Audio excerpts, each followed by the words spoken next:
My name is Conan, and today we're going to be talking about how I killed my cravings. And now this took me years, and I mean literally years to figure out on my own. Because to give you guys some context, when I first got into fitness, it was 2014. And during this time, during this era of fitness, something called if it fits your macros or flexible dieting was very, very popular. So I pretty much got in at a time when this was all over YouTube, all over social media. I believe YouTube was like the biggest platform back in 2014. And I got hooked, right?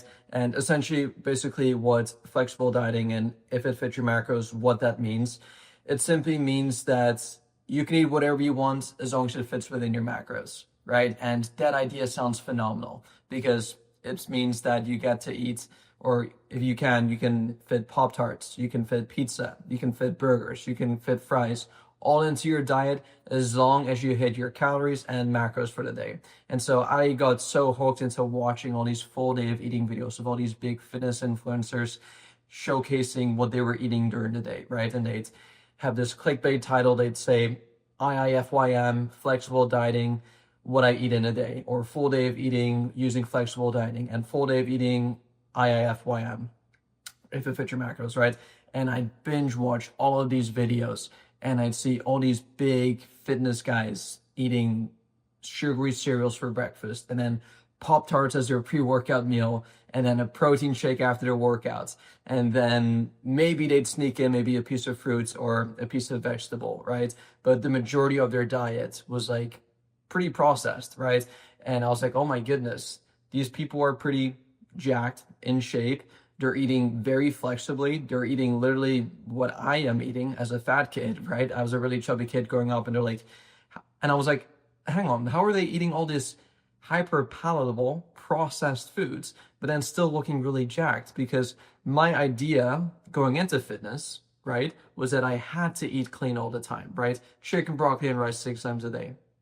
That was my mindset going into fitness when I was 14, back in 2014, right? But then when I stumbled across all these YouTube videos, I saw the exact opposite. I'm like, wow, this is actually really, really cool. So I started doing that myself, right? I started exercising a bit more. I actually mainly started with the diet side of things. So I actually, first thing I did was I downloaded my MyFitnessPal app, and this is so bad, but like, yeah, like I was hooked. I was addicted to just being on that app. Unlike most 14-year-olds at the time who were playing Flappy Bird or just Candy Crush or just games on their phone, maybe a bit of social media too, I was that kid in the classroom also on their phone, but instead of playing video games, I was literally on my Fitness Pal logging all of the junk foods that I could fit into my calories and macros.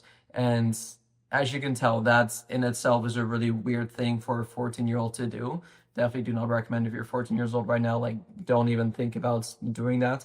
But it got really obsessive, and I started like trying to figure out, okay, like if I were to get this frozen pizza, how am I able to fit this entire pizza into my day of eating while hitting my macros, right? And I do all these calculations in my head, and I do it all into my MyFitnessPal app, and I'd see, okay, if I have half a slice here, maybe add a protein shake there, it will be really good macros. And then maybe for dessert, I could have like this pint of ice cream, and then if I have maybe a glass of low-fat milk, I can hit my protein goal too. And it just got like really weird and obsessive, and I would literally obsess over that during school whenever I was bored, basically. And then when I'd get home from school, I would try to do all these weird, crazy experiments. I remember so vividly that I really wanted to go grocery shopping with my mom when I was like 14, 15. And she thought it was a bit weird, but I was like, please let me go grocery shopping with you. And I look through all these aisles, and I look at like all the cereals, the cookies, the brownies. I'm like, oh my goodness, I can fit all these foods into my diet. And I definitely took it to the extreme side of things where I was like, okay, because I can follow the flexible dieting approach, and because I can fit everything into my macros, most of it, right? I did it basically, right? And I'm not sure if I actually saw good results or not, but I believe more so like my training was really, really good, and I was very active. I was playing soccer, so I saw somewhat kind of good results. But I did this for, we'll say, a couple of years, right? And one thing I kind of noticed over time is that my taste buds were completely ruined, almost like they were completely messed up. And what I mean by that is that if you're every single day constantly not only thinking about junk food, but then actually eating junk food, guess what you're going to be craving more of? Junk food, right?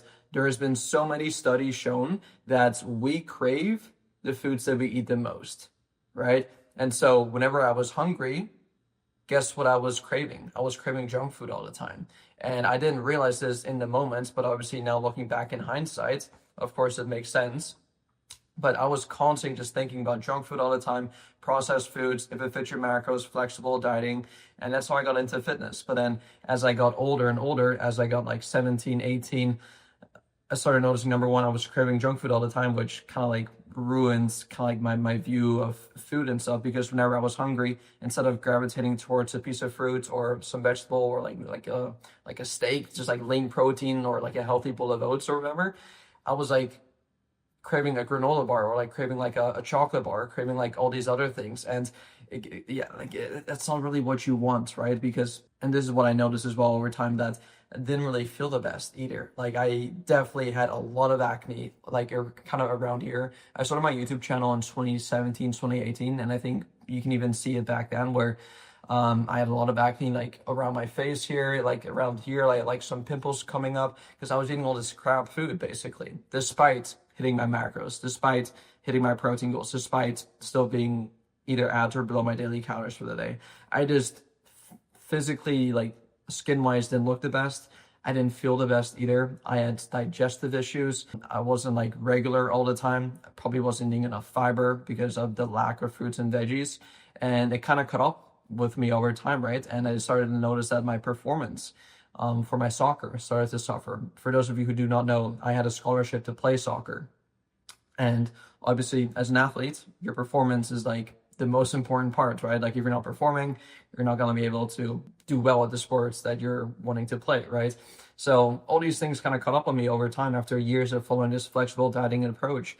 And then I would say I couldn't really pinpoint exactly when I kind of did this. It was more so like an over time evolution. But as you can tell, I did years of like this flexible dieting approach, and my taste buds were all out of whack. My cravings were all out of whack. And then slowly but surely, I kind of transitioned more into eating whole foods, right? So instead of eating a bunch of junk food all the time, processed foods, even though I could get away with it, right? Because I was still hitting my calories and macros, I just slowly but surely just intuitively thought to myself, like, okay, like I should probably add a bit more fiber. I should probably eat a bit more veggies, right? And we all know that eating more fruits, more veggies is a good thing, right? It doesn't take a rocket scientist to figure that part out, right? But yeah, I slowly but surely started adding more of like these foods into my diet, started adding more fruits, more vegetables, more whole grains, more lean source of protein, more healthy fats, right? So I wasn't getting my fats from like an Oreo. I was getting my fats from avocados, from oils, from nuts, from seeds, right? I was getting most of my protein powder back then from like only protein powders, right? Because I could make all these crazy recipes. I could make like pumpkin pie, protein oatmeal. I could make pumpkin pie or like protein pancakes, protein muffins. I did all these like crazy protein-based recipes, which again, like I'm not against that, but I was just like eating all these like weird foods. So most of my protein just came from like protein powder and like egg whites and stuff. And then I kind of transitioned into like eating more chicken breast, more beef, ground beef, and then more fish as well, whole eggs too, right? So adding a variety of protein sources through whole foods into my diet. And then I started adding like more healthier whole grain carbs as well through mainly fruits and veggies, and then maybe some oats as well, some rice, sweet potato, potatoes. So I started to like have more of like a whole foods based diet. And I just noticed right away that my skin started to clear up, my sleep improved as well, my digestion improved as well. And quick question here. How old are you, Mama? Just curious. So I just turned 25 years old. So I was born in 2000. So yeah, turned 25 when I was, or on August 6th. So yeah, quick little interruption there. But yeah, as I was saying, I started to notice just everything kind of changed once I started to transition from like processed foods to more whole foods. And this was the magical thing about it. Not only did I feel and perform a lot better when I made that slowly but surely I made that transition, I also noticed that my cravings completely vanished, right? And this was something that was honestly brand new to me because growing up as a kid, I was chubby. I was eating highly processed foods the entire time, right? And when I got into fitness, I still had that flexible dieting approach. I was still following the if it fits your macros approach. And still then I had all these like weird cravings. But then as I slowly transitioned into eating more whole foods, right? And when I say whole foods, just very simply put, it just means foods that only have one ingredient in them, right? So think of, for example, an apple. How many ingredients does an apple have? Only one. How many ingredients does a chicken breast have? Only one, right? Whereas more processed foods would be, using the same two examples, instead of eating an apple, it'd be like applesauce, right? A bit more processed, or apple pie, a lot more processed, or apple juice as well, right? And then when it comes to the chicken, instead of eating like chicken breast, which again, one ingredient, more processed version of chicken breast would be fried chicken, right? Kentucky Fried Chicken, something like that, right? So when I made the switch to eating primarily whole foods, whole-based foods, I noticed all these things that I just listed out, right? And this was amazing because now when I was hungry, I wasn't really craving cookies, chips, pizzas, burgers anymore. And you know why? Because I wasn't eating all this crap. Going back to one of my previous points, we crave the foods that we tend to eat the most, right? And so if you're constantly eating junk food, guess what you're going to be craving more of? More junk food. But if you primarily eat whole foods, eat a whole foods-based diet, and you're hungry, guess what you're going to be craving? You're going to be craving more fruits, more veggies, more whole grains, right? And that's a good thing. That's a really, really good thing, right? And for example, for me right now, like I've been doing this for years now, where whenever I'm hungry, I don't even think about eating a slice of pizza, eating a burger, eating fries, eating whatever, right? When I'm hungry, I'm like, okay, where's like, let me have an apple. Let me have some water. Let me make a quick little meal with like veggies and protein. Let me make a stir fry. Like I'm craving these types of foods now simply because I am eating more of those foods. And so a concept I want to share with you in this live stream is something called the food palatability reward hypothesis. So I wrote down a couple notes here to further explain this because it does get a bit more scientific, but as you can tell just through my story here over the past 12 minutes that I've explained, that I just kind of came up with this intuitively, just through my own experimentation, right? Where I started eating junk food as a kid growing up because I didn't know any better. But then when I got into fitness, I really got sucked into the whole if it fits your macros, flexible dieting approach, which didn't really make me feel the best. And then now, over time, I've transitioned into mainly only whole foods. And I just noticed that everything just started to change for me, right? No more cravings, no more acne, no more like just better performance in the gym, like better mood, better sex drive, like just better quality of life, essentially, right? And so here are a couple of notes that I write down. The food palatability reward hypothesis says that when food tastes good, when it hits that perfect combo of the sugar, the fats, the salt, your brain's dopamine system lights up like a Christmas tree. And one thing you got to keep in mind with most of these processed foods, like the Pop-Tarts, the Oreos, the cookies, all these things, scientists, food scientists, literally sit and think about how can we make a food that is as addictive as possible. And it goes beyond the flavor. Like flavor, okay, great, they nailed the flavor, but they go as far as the way it feels in your mouth, the texture, the consistency, the chewiness, the crisp, right? Like all these things in combination with the fats, the carbs, the salts, right? That makes you want to eat even more of it, right? And an analogy I want to share with you guys here, just to kind of get my point across, is let's say I were to tell you that, hey, you can have an Oreo, but you can only have so much of it, right? Or let's say if you really like pizza, it's like, hey, no, you can have a pizza. Like go ahead and have a pizza, but you can only have maybe one slice or two slices, right? And what this does to your brain is you'll have that piece of pizza, you'll have that slice, right? And it feels really good in the moment. It's like, oh yes, this is so good, this is so good, right? And what this kind of does is it makes you want to eat even more of it, right? Because it's almost like once you have like that one small little bite, it triggers a response in your body to want to eat even more of it, right? And I know so many people who go through this where they'll have one piece of cookie, right? But then that one piece of cookie will turn into the entire box of cookies. Or they'll have one small little tablespoon of ice cream, and that small little tablespoon turns into the entire pint of ice cream, right? Because it triggers a response in their body to want to make them eat even more of it, right? And it becomes really, really difficult to just stop at one scoop of ice cream, at one slice of pizza, because once you've already had it, once you already put it into your mouth, your brain's dopamine signals triggers a response to make you want to eat even more of it, right? And it becomes increasingly more difficult to stop at one slice of pizza than it will be to just not even have it in the first place. Like, if you don't even eat the food in the first place, you are going to be far better off, and you're going to be not even thinking about it.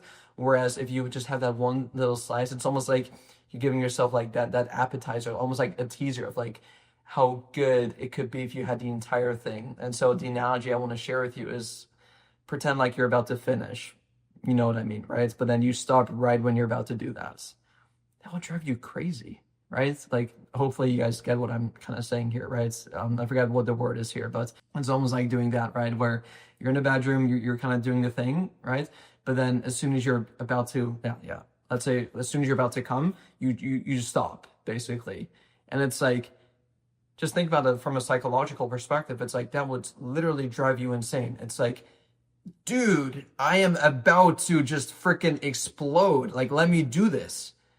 But then you can't do that, right? Because if you do, using this as an example, like, you go over your calories, and then if you go over your calories, you won't hit your goals. And if you don't hit your goals, you'll be sad, et cetera, right? And so that's kind of like what eating junk foods does to our brain and to our dopamine receptors and just to our psychology, right? And so saying that out loud, hopefully that kind of made sense to you guys. And hopefully you now realize that, okay, well, that's almost like punishment. It's almost like self-sabotage. It's like, why would I even do that in the first place if I can just not do that and not have to like go through that torture? Because, like, I'll be honest, like, if I have a slice of pizza, even right now with my kind of like taste buds being adjusted to eating whole foods, like, I'm gonna be thinking about having another slice of pizza just because I'm a human being. Like, I'm not this weird robot who doesn't crave any pizza all the time. Like, pizza used to be like my favorite thing ever. But as soon as like you give me a slice and I eat it,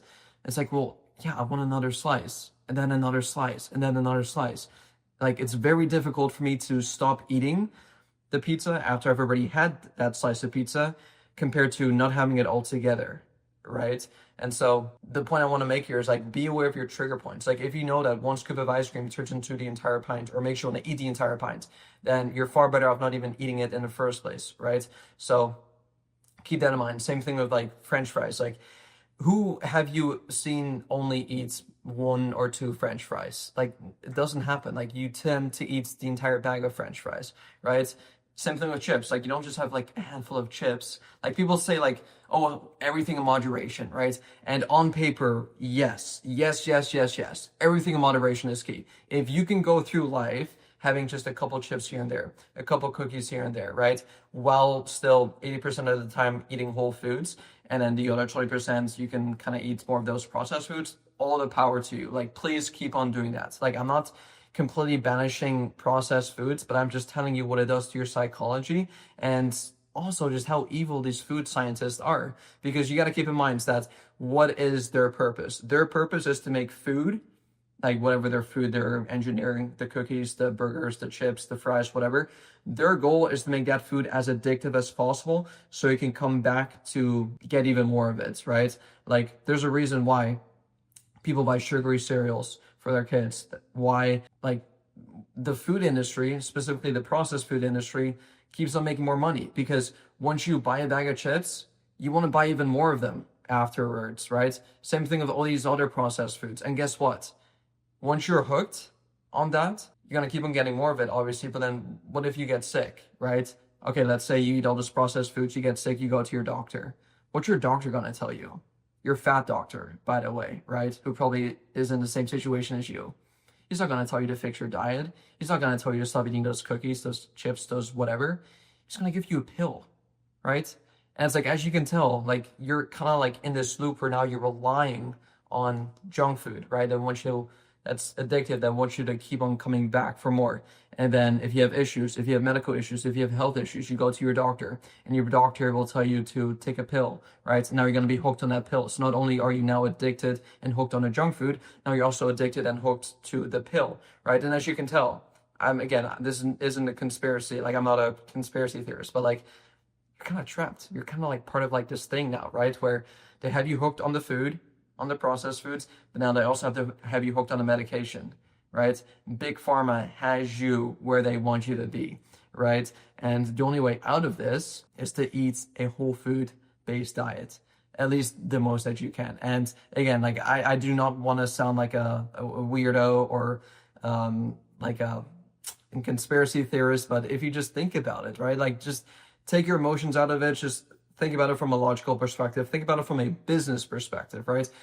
Like the big food brands, Lay's, Kellogg's, like I don't even know what they're called, but like yeah, like the chip companies, the cookie companies, like at the end of the day, like they're running a business, right? And the way that you keep the business going is to get recurring customers, right? Because without customers, without happy customers, without people buying your products, you're gonna you're gonna be out of business essentially, right?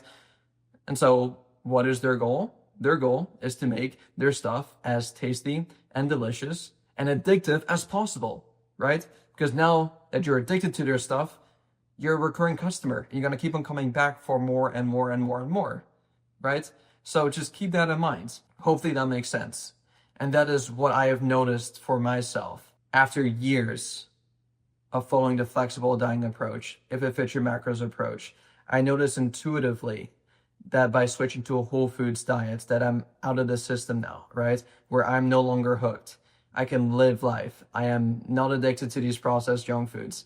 I can just, whenever I'm hungry, like I said, I eat chicken, I eat broccoli, I eat these foods because my cravings have completely vanished. And now I am not a robot. Like I still do get cravings, but like I said to you at the start of this video, we crave the foods that we tend to eat the most. And so if you want to kill your cravings, going back to the topic of today's actual video, the best way to kill your cravings is to not.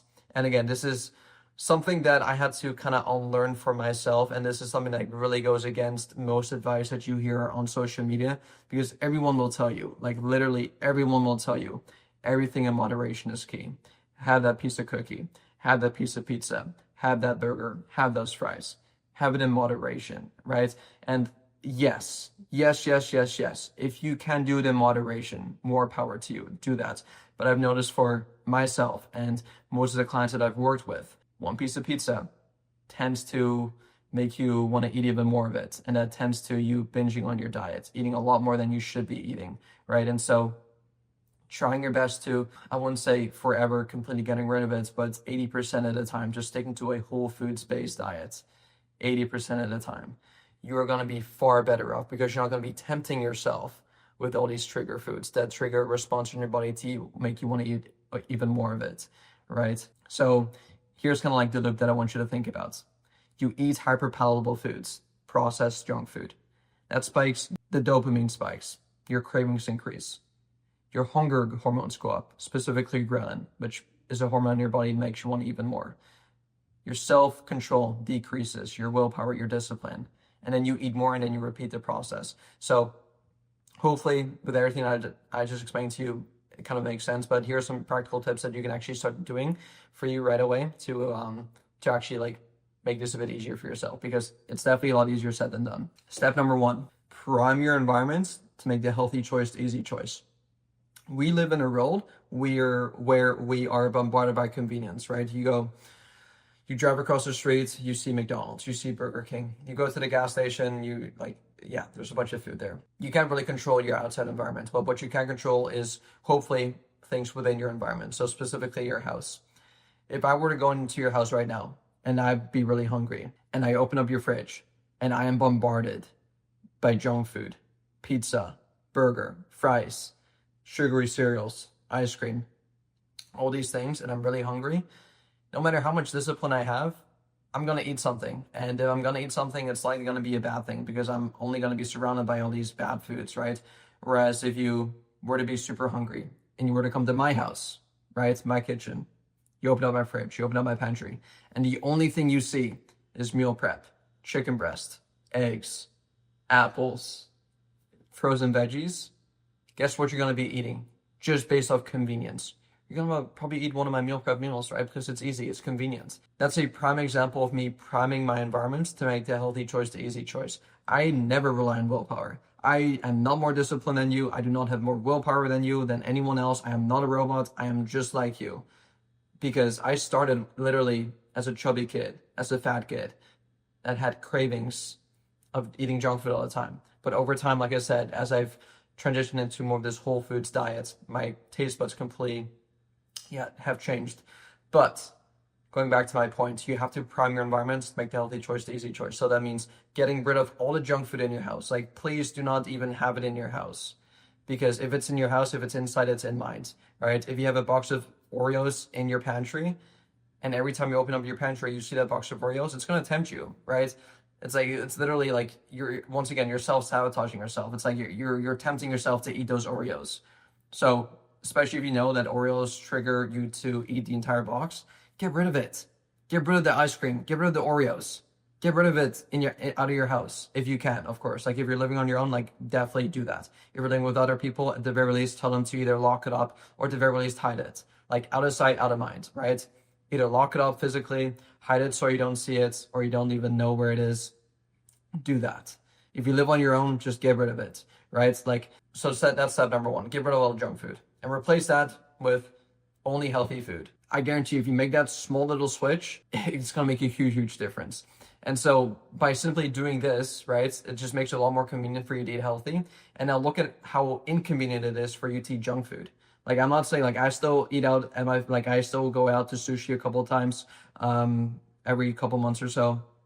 I still socialize with my friends. I still do all these things, but I don't have sushi in my house.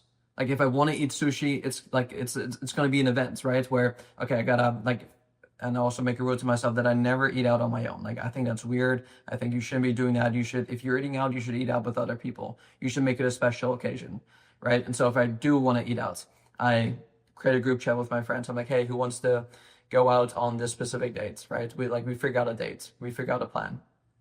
And then I go into my car and then I drive to the restaurant. It's 20 minutes away. And then we sit down and then we order something, right? And so as you can tell, like, there's a lot of steps involved towards me eating something that's quote unquote like outside of my plan. That's a bit more processed, right? So the more inconvenient it is, the less likely I am to do it. So that's why I don't really eat out as much, because I know that there's multiple steps involved, right? Where, okay, I got to find people to go with. Once I have found people to go with, we got to figure out a time. And then we got to figure out a date. And then we got to figure out where to actually go. And then once I'm there, I got to figure out what I actually want to eat, right? So there's a lot of steps involved, right, towards me eating junk processed foods. Whereas if I just want to eat something quick, it's like I just go into my kitchen right now, open up my fridge, get my meal prep, microwave it, and then boom, I can eat it, right? So I've simply just outlined there how convenient it is for me to stay healthy, because I have primed my environment to make the healthy choice the easy choice. That is it. Like, that is it. And that's what you notice with most healthy people. They tend to do that as well, right? Like, you go into a bodybuilder's kitchen, bodybuilder's fridge, they're not going to have Pop-Tarts or like all these like highly processed foods.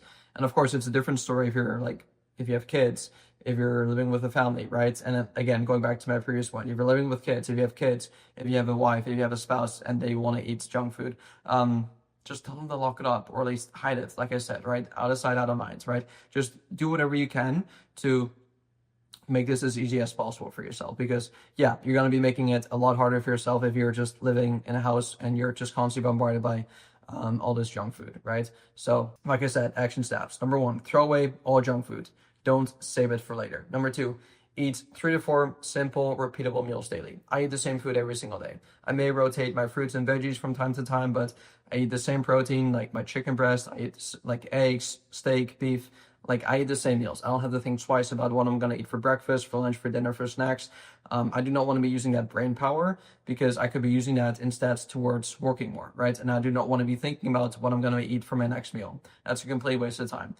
So have the same 3 to 4 meals, however many meals you want to eat, at least Monday through Friday, eat the same ones, right?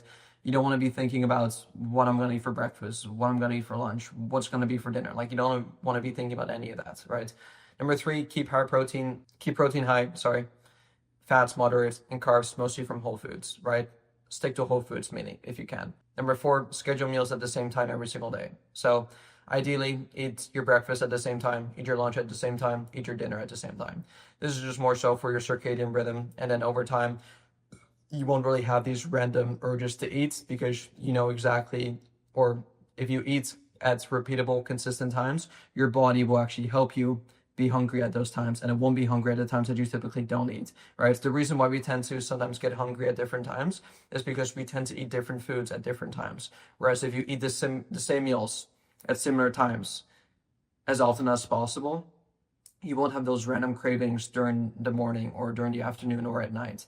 Because similar to like your waking and sleeping schedule, if you go to bed at the same time and wake up at the same time every single day for months on end, like your body will actually help you fall asleep a lot sooner because it knows exactly whenever you typically go to bed, and it'll knows exactly when it's going to wake up, so you don't have to rely on an alarm to actually wake up, right? And that's actually where I'm at right now, where I don't even have an alarm. Like I go to bed at the same time, I wake up at the same time, and my body actually is helping me fall asleep a lot sooner during that time and actually wake up during that time as well. It's absolutely magical. Like if you're still relying on an alarm, it means that your sleeping schedule isn't consistent. And a lot of people, what throws them off is the weekends. You got to keep in mind that the weekend is just this arbitrary thing that was only made up maybe 100 years ago, right? By this random dude who didn't enjoy his weekdays. So he's like, hey, let me create this weekends so I can escape reality, right? But your body doesn't take days off. Your body doesn't know the difference between a random Tuesday and a Saturday night. Like it doesn't, right? So when it comes to your diet, when it comes to your exercise routine, when it comes to your sleep, keep that as consistent as possible. So ask yourself this question: when can I realistically see myself go to bed at the same time every single night, including weekends? And when can I see myself wake up every single morning, including weekends? Identify what it is for you, and then based on that, stick to that schedule, because that will 100% honestly change your life. Because if your sleep is dialed in, your hunger hormones will be dialed in, everything will be dialed in, essentially, right? I know I'm kind of going off topic here, but yeah, fix your sleep and you will fix your hunger cravings too. But yeah, going back to my fourth point, schedule your meals at similar times. So once again, breakfast, lunch, dinner, try to eat that at similar times, or at least as best you can. And yeah, that's basically everything that I wanted to cover with this. So once I stopped playing games with my brain, I stopped trying to fit it in. I threw away the junk food, simplified my meals, and now my appetite is on autopilot.